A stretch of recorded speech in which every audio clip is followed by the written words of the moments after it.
Hey guys, Joe Pye here at Advanced Innovations. Welcome back to the shop. You know, if you're a new subscriber or a recent subscriber, chances are that you haven't had the opportunity or maybe even the desire to go back through 164 or however many videos I have on this channel right now.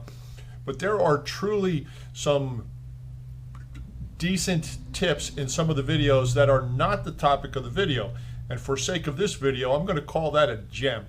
So I'm going to walk out to the shop in a second. I'm going to go over to the lathe and I'm going to show you something. If you have a lathe and you have a chuck, that this is something that you really should do. It only takes a minute, and in my opinion, it's worth knowing. So I'm going to call it a gem. We're going to take a walk out. I'm going to show you exactly what I'm talking about.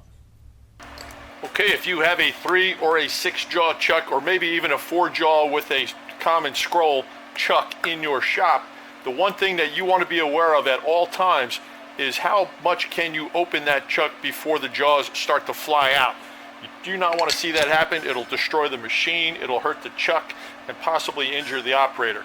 Now the first jaw that's going to come out is naturally the last jaw that is installed. So it's going to be the highest numbered jaw that you have. My jaws are numbered 1, 2, and 3.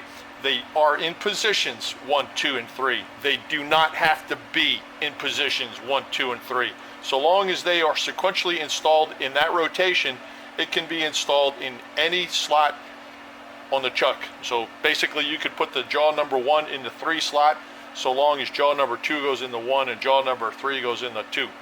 Well, don't ask me to say that again. Anyway, as you open your jaws, you say, okay, well, maybe I'm close enough. Maybe I think I got a little bit extra room. You're wiggling it. You say, I'm pretty good, right? How far do you go before that jaw launches? Well, you can see there's a mark right on the face of my chuck right there that I've put in when I know I have 2.5 turns of my key before this jaw comes out.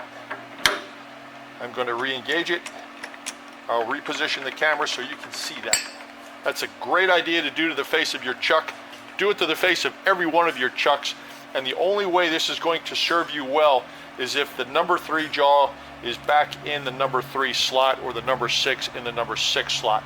Okay, so if you decide to rotate your jaws for whatever reason, be aware that that number is, that mark is for 3 in the 3 slot.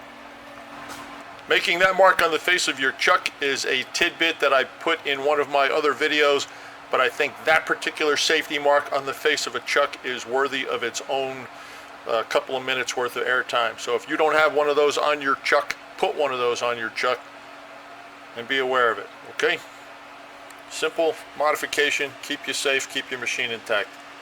Thanks for watching.